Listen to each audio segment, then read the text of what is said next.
Now is the White House Senior Policy Advisor, Stephen Miller. Stephen, thanks so much for joining us and Happy New Year. Thanks. Good to see you. Good to be here. So President Trump and the White House have been calling the Russia investigation a witch hunt and a nothing burger. But obviously in this new Michael Wolff book, Fire and Fury, Bannon offered a different take on the Trump Tower meeting between Donald Trump Jr., Jared Kushner, Paul Manafort, and these other officials, including a Russian lawyer. He called it treasonous and unpatriotic. And he said that, quote, "The chance that Don Jr. did not walk these Jamos up to his father's office on the 26th floor is zero." Did President Trump meet with any of the so-called Jamos who were in that Trump Tower meeting? Steve Bannon's eloquence in that description notwithstanding, it's tragic and unfortunate that Steve would make these grotesque comments so out of touch with reality and obviously so vindictive. And the whole White House staff is deeply disappointed in his comments, which were grotesque. And with respect to the Trump Tower meeting that he's talking about, he wasn't even there when this went down, so he's not really a remotely credible source on any of it. It reads like an angry, vindictive person spouting off to a highly discreditable author. The book is best understood as a work of very poorly written fiction. And I also will say that the author is a garbage author of a garbage book. And the tragic thing about this book, and there are many things about it that are unfortunate, but the portrayal of the president in the book is so contrary to reality, to the experience of those who work with him, to my own experience having spent the last 2 years with him. You know, on the campaign, I had the chance to travel all across the country with the president on Trump Force One. It'd be the president, me, Dan Scavino, Hope Hicks, a few other people, going from rally to rally to rally to rally. And I saw a man who was a political genius, somebody who we would be going down, landing in dissent. There'd be a breaking news development, and in 20 minutes, he would dictate 10 paragraphs of new material to address that event and then deliver flawlessly in front of an audience of 10,000 people. So you were at the campaign during that Trump Tower meeting, I believe, right, in the summer of 2016. Just to answer the question, because you were there and Steve Bannon was not, did any of those people from that meeting meet with President Trump? As Bannon says, the chance that he didn't, Don Jr. didn't walk these Jamos up to his father's office on the 26th floor is zero. Can you just settle that for us? Did President Trump meet with any of the people?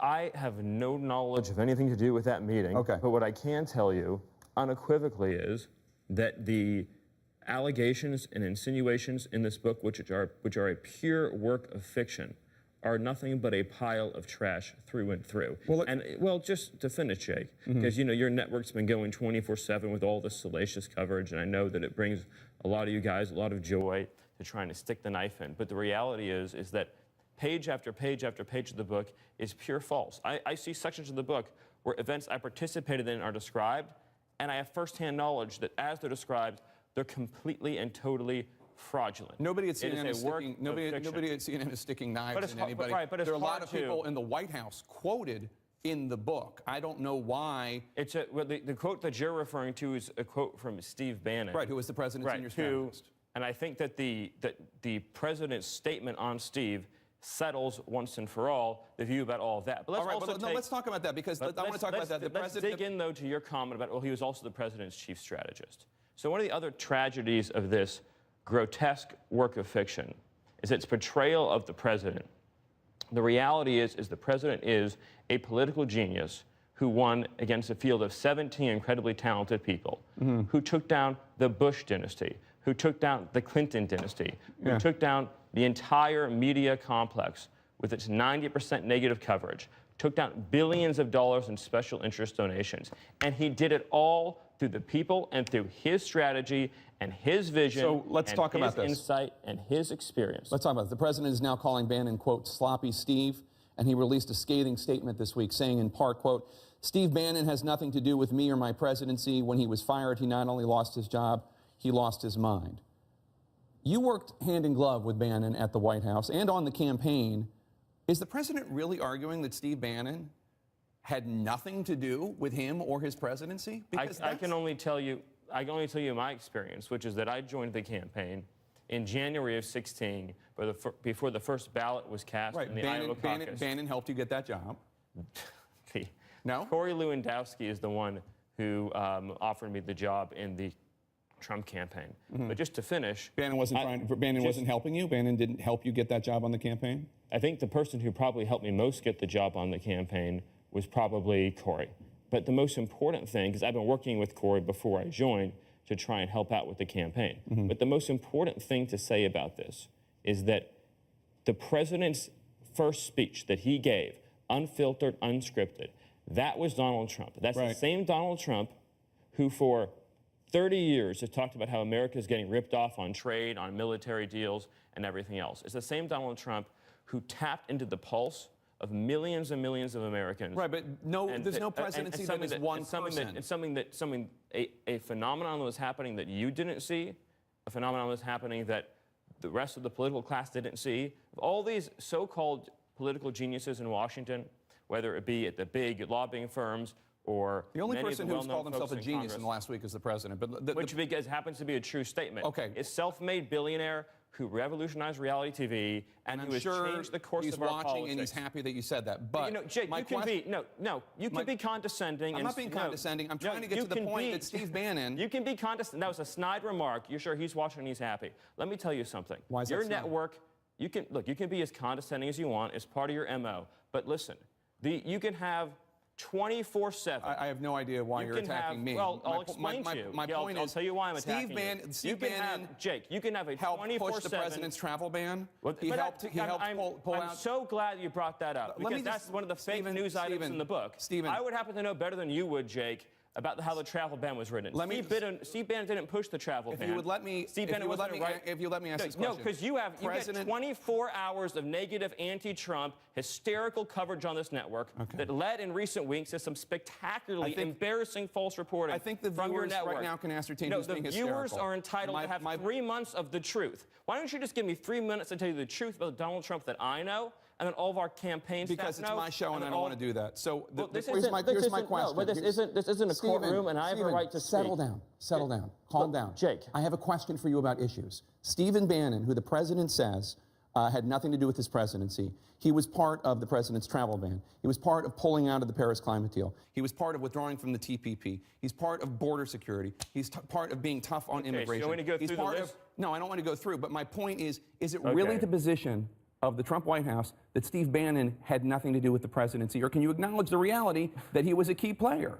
I think that what the point is that his role has been greatly exaggerated, whereas the president hasn't gotten the due that he deserves for the movement that he put together to tap into the kinds of people whose life concerns don't get a lot of attention on CNN. Not a lot of hours of coverage on this TV talking about the working class construction workers who've lost their jobs to foreign labor. There's not a lot of coverage on this TV about the people getting slaughtered in sanctuary cities. You don't do a lot of human interest stories about immigrant communities under siege from MS-13. He tapped into a reality that is happening in this country that's not covered on this network. And I know you think I'm interrupting you, but I think the American people deserve to have 2 or 3 minutes of the truth. And we've let you talk. No, here's the truth. I travel with Donald Trump all across the country and the world. I would be with the president on a campaign plane with a rally in 20 minutes, and he would be able to already made this point, Stephen. He'd be able to come up with material. Yeah, you've already said that. We let you say that at the top. According to the New York Times, Special Counsel Robert Mueller has in his possession an early draft of a letter that you helped write in May 2017 detailing reasons to fire FBI Director James Comey. According to the newspaper, the first line of the letter mentions the Russia investigation. Did you write a letter outlining reasons to fire Comey and list the Russia investigation? Is that true? Here's the problem with what you're saying. The final draft of the letter, the one that was I'm not talking about that one. I'm talking about the one that Comey has that mentions Russia. If you want to have an answer to your question and not to get hysterical, then I'll answer it. The final draft of the letter has the same line about the fact that there is a Trump-Russia investigation that this has nothing to do with. So it was just moved from the top to the bottom? No. No, look at the letter. It's the beginning. The investigation is referenced in the beginning of the final letter that was released to point out about the fact that notwithstanding having been informed that there's no investigation, that the move that is happening is completely unrelated to that. So it was a disclaimer.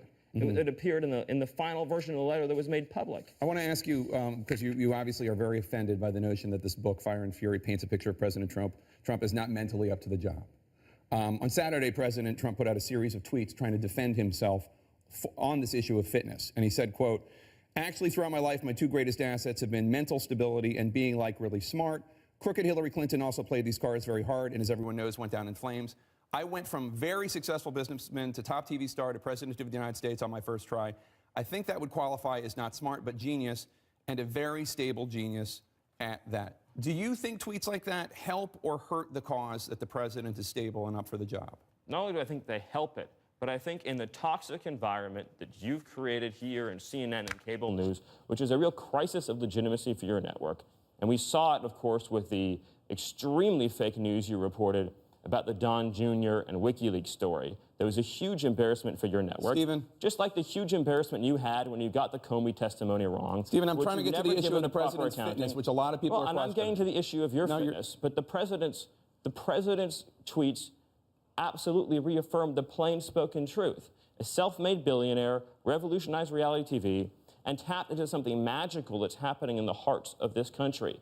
The people that you don't... The president has an approval rating in the 30s. I don't know what magical you're talking about. The people that you don't connect with and understand, the people whose manufacturing jobs have left, who've been besieged by high-crime communities, and who've been affected by a policy of uncontrolled immigration, those voices, those experiences don't get covered on this network. That's why, to prove the point, I was booked to talk about the very issues I'm just describing, and you're not even asking about them because they're not interesting facts to you. That's not true. I have plenty of questions on immigration. You've attempted to filibuster by talking about your flights with the president. I want to ask you a question because don't be condescending, Jake.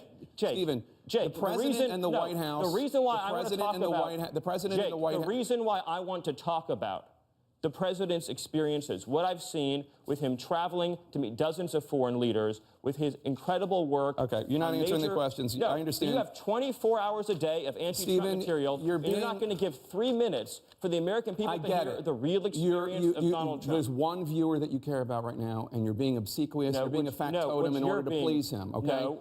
And I think I've wasted enough of my viewers' time. You know who I Thank you, care Stephen. about? As Republicans, Hey, Jake, lawmakers call for Attorney General Jeff Sessions to resign in a major